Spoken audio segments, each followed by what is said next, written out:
कामगार किती येते टोटल? 1500च्या आसपास जास्त असतील. हो, सगळे बॅचेस आहेत. सगळ्यात महत्त्वाचं म्हणजे मला सगळ्यांना विनंती राहील की जेवढे कामगार आहेत तुमच्याकडे सगळ्यांचं व्हेरिफिकेशन करून घ्या. चालेल.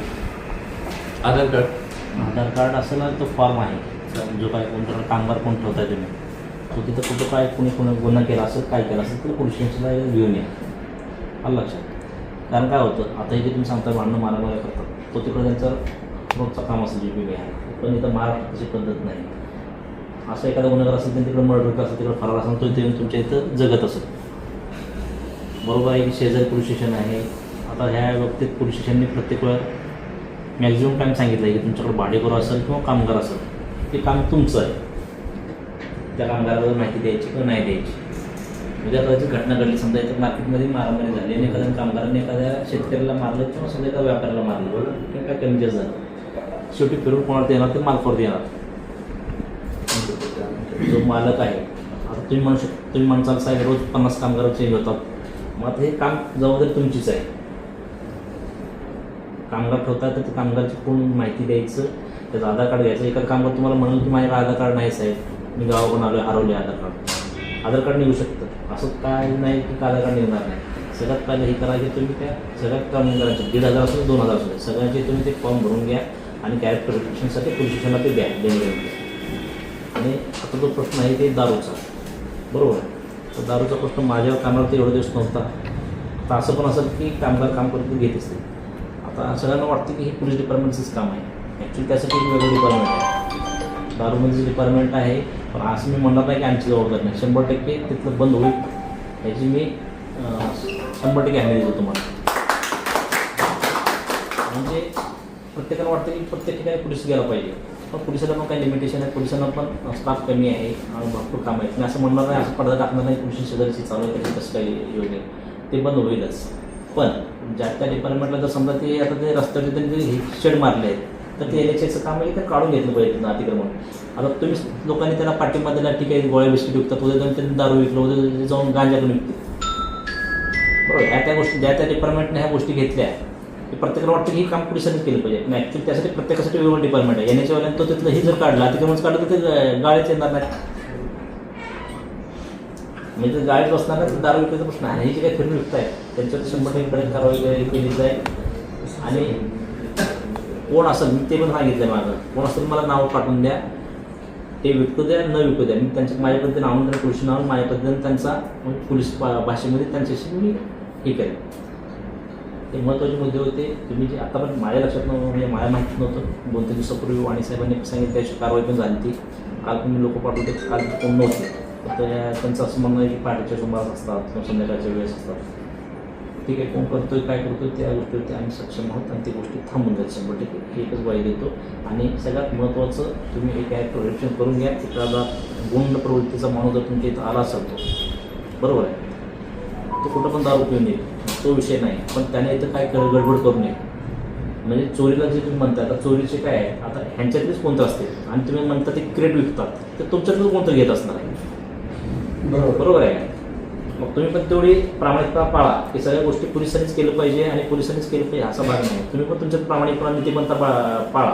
म्हणजे हे घेऊन जाऊन कुठं बाहेर विकत नाहीत. हे इथलं तुमच्याच कुठल्या तरी एका बांधवाला देतात व्यापारी वर्गात त्यांनी पण सांगितलं पाहिजे ह्या गोष्टी की बाबा हा असंच तुमचं कामगार तुम्ही ह्या सगळ्या गोष्टी पोलिसांच्याकडं हे करा.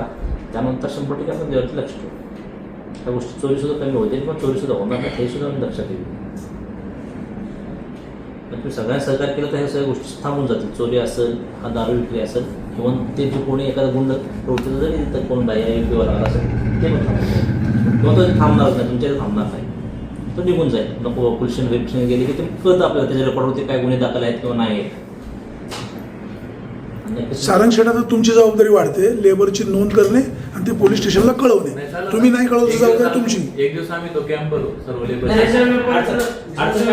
जेवढे कामगार आहेत त्यांनी त्यांची नाही ज्याच्या मालकाने त्यांची आधार कार्ड काढून घ्या. अडचण काय होती कारण काय कामगार बदलत राहतात. म्हणजे काय होतं ते 10 लोक येतात परत जातात येतात मग आपण काय करतो ते आळस करतो आणि किती वेळा सारखे बदलतात किती वेळा हे नाही. हे तुमच्यासाठी चांगलं आहे कारण एखाद्या कामगाराने उद्या कमी जास्त काय केलं तर पहिली जबाबदारी ही त्या मालकाची फिक्स होणार. बरोबर 100% जबाबदारी त्या मालकाची आहे की त्याने ती माहिती द्यायला पाहिजे होती पोलीस स्टेशनच्या.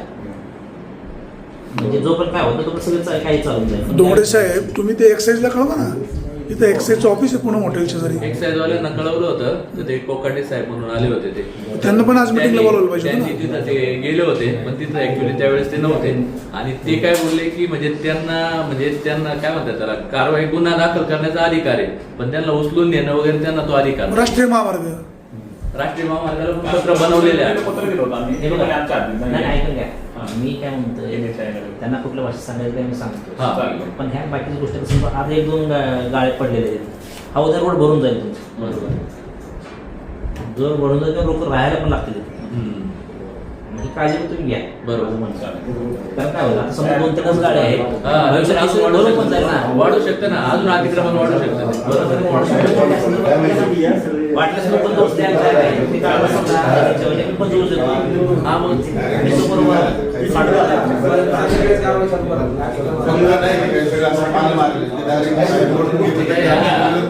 पेट ठेवायला चालू करा मागच्या साईडला म्हणजे कोणी बाजूला. तरी पण संध्याकाळची शिबिरात नाही, तुम्ही राष्ट्रीय महामार्गाला पत्र द्या, कागदावर या. नाही आता त्याचं मग काय सांगतो तुम्हाला नाही NH वाले म्हणतात की ती PWD मी वर्क केलेलं पत्र दिलेलं आहे. PWD नंतर अजून आमच्याकडे पत्र आलेलं आहे किंवा अजून नंतर ताब्यात घेतलेलं आहे, हँडओव्हर केलेलं आहे. त्यात त्यांचं ते राहिलेलं आहे त्या गोष्टी. त्यापेक्षा आता चालेल साहेब, आता ते इकडे तिकडे येण्यापेक्षा तुम्ही थोडस आम्हाला हे द्या, साथ द्या. आपण दोन्ही तुम्ही लेबरचे नाव नोंदणी पण करा. यांना सांगा काढायचंय म्हणून आणि मग उद्या वगैरे नाही त्यांनी काढलं तर आपण आपल्या पद्धतीने काढून घेऊ. बरं का? दादागिरी सुद्धा करतात. नाही ते ना गाड्यावरून सुद्धा पोच करतात म्हणजे ते होम डिलिव्हरी टाईप झाले. ते बोलतो तुम्हाला मला आणि रात्री 12 वाजेची गोष्ट साहेबांनी काय त्यांचं त्यांची नावं जरा घ्या आणि पोचवा. मला पोचवा हे करतो. त्यांनी विकू द्या न विकू द्या. मी त्यांना माझ्या समजा त्या बाया आम्ही बोलवलं त्या बाया गायब झाल्या. म्हणजे 1-2 बाया जे होत्या बाया गायब झाल्या. हा म्हणजे त्यांचं नाव आमच्या बायाच गायब झाल्या.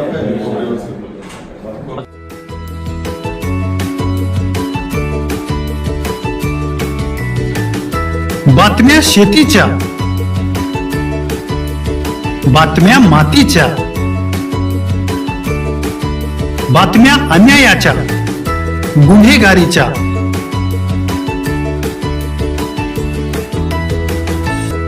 राजकारणाच्या आणि समाजकारणाच्या, शोषणाविरुद्ध बुलंद आवाज, जनसामान्यांच्या हुंकाराची गाज, सत्कार्याला प्रोत्साहन, दुष्कृत्याला अनुशासन, निर्भीड, निस्पृह, सडेतोड, बेधडक आणि रोखठोक म्हणजेच विघ्नहर टाइम्स. शोध बातमीचा, ध्यास सत्याचा. आपलं चॅनल, आपली बातमी. सबस्क्राईब तर कराच, पण बेल आयकॉनवर क्लिक करायलाही विसरू नका.